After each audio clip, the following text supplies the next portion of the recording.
Welcome to the Kent Lapp Podcast. You almost didn't make it past the age of 40. That's correct.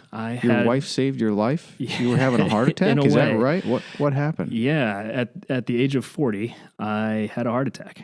I don't look the stereotypical cardiac patient. No, you don't. You don't even look 40. Right? You hear that a lot? I do assume? hear that a lot. Yeah. Okay. Most people think I'm like 30. I'd say or in my 32. 30s. Yeah. Especially if I shave. Like, right. If I took the time to grow out your kind of beard, right. maybe you get maybe 37, maybe. Yeah, it'd be different. But that would take me 2 years to do that. Yeah.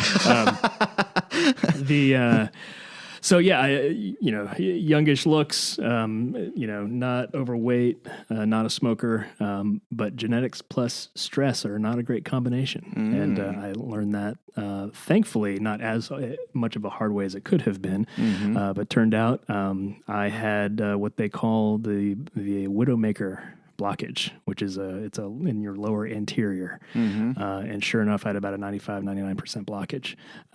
Now, the details of this are that the short of it is that I don't present symptomatically like textbook. Okay. And so I was having unusual symptoms, but your top 5 or 6 descriptors of what they tell you to look for a heart attack. Yeah. None of those were there. Really? I had some sensation in my chest, but I wouldn't describe it as painful. It wasn't debilitating.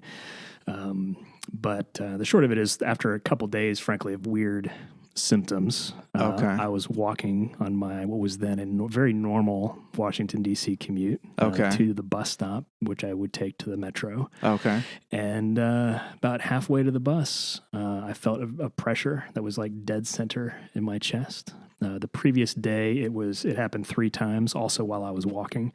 That was more broad. It was like someone was inflating a balloon inside my chest. But once it was like narrow and kind of dead center in my chest, I thought, this is not a good sensation. Almost like if someone was pushing on your chest, or like a weight on your chest? It was kind of that same kind of balloon inflation, except it was more precise, like right dead center instead of my entire chest cavity. And at that point I thought, still not really convinced that, it was heart related necessarily. Thought maybe, indigestion or, dehydration. It was May, it was hot. Humid.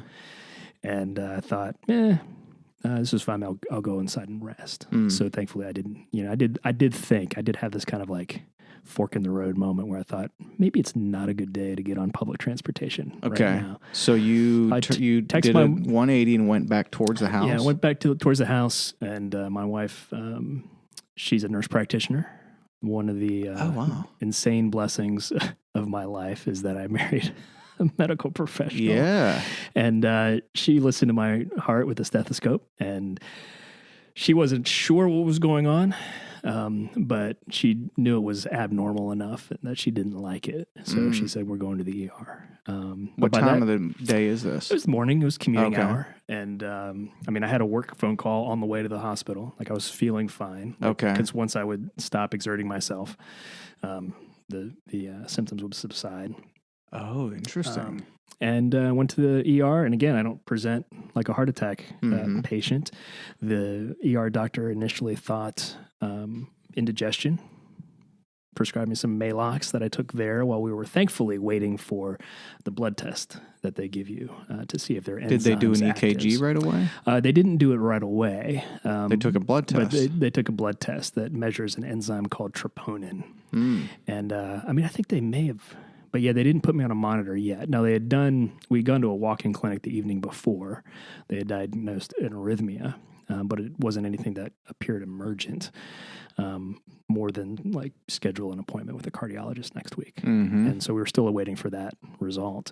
But once they saw that troponin level it be increasing, which basically it's an enzyme that's released, and it's not in your bloodstream unless heart muscle is deteriorating, is how it was explained to me. So that's like a surefire diagnosis of you're having a heart event. And we were seated. It was a busy day at the ER. We were kind of seated around from the nursing station, and we saw the nurse take the report back to the doc, and we heard the doctor like open, we watched the doctor from a distance open the report and say, "Oh, no way." Yeah, because she wasn't, thinking that it was a heart attack, but they saw that troponin level, and within I'm not sure what the timeline was from there, but they got me in a bag, got me on an EKG.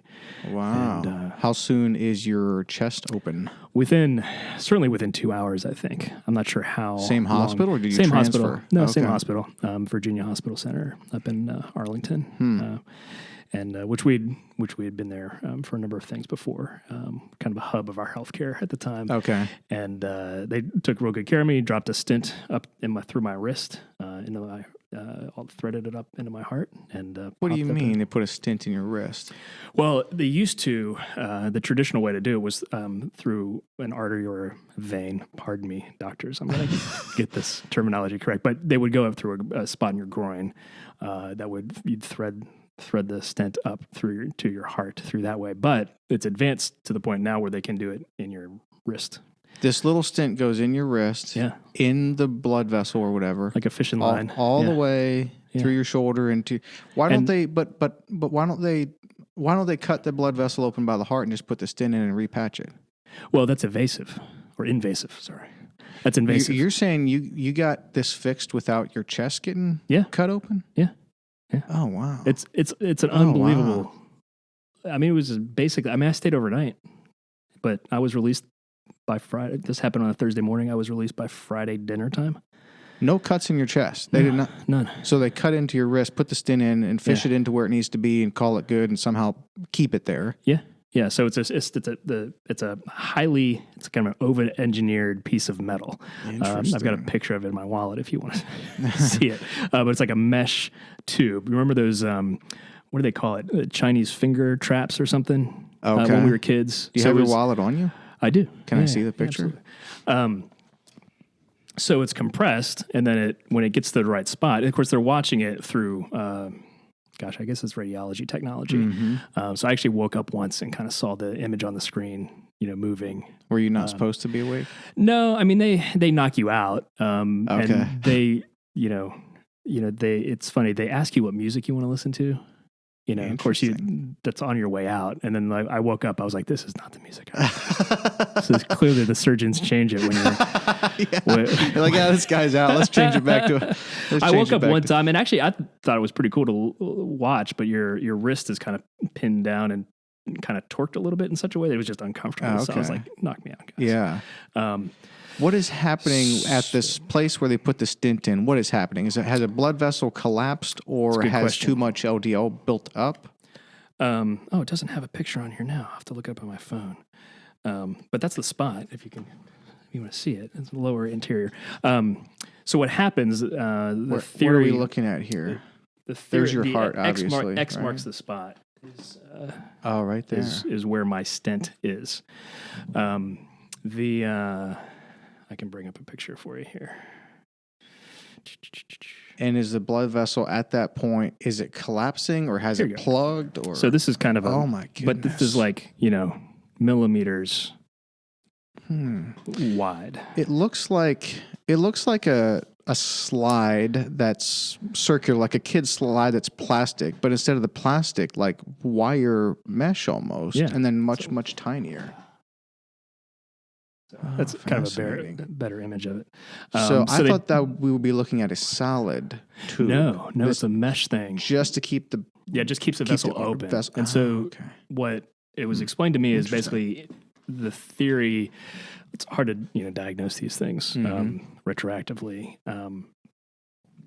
But I had probably built up a 20 to 30% blockage in my 20s and 30s. And then combination of illness, stress, it basically destabilizes the plaque. And then that destabilization, the plaque collapses on itself like a cave. That creates the blockage. So it's not like a linear growth of plaque inside the bloodstream. It grows over time. And then like there's an event or something. Or, successive events that destabilize it, and that collapses on itself and cause my particular issue. Do you have any idea what the event or events were that may have... Is it generally stress, or is it generally physical movement related? Right. I think it's a combination of different things. It turns out I have my dad and myself, our lineage, we have heart disease that runs in the family. Okay. Dig a few layers deep. I now know, after the fact, we now both know my dad and I had heart attacks within 3 years of each other. He's happened in his 60s. So I knew that kind of thing was on the horizon. Oh, okay. Got it. You and your dad had heart attacks within 3 years of each other. He didn't have one when he was in his 40s. Right. Okay. So,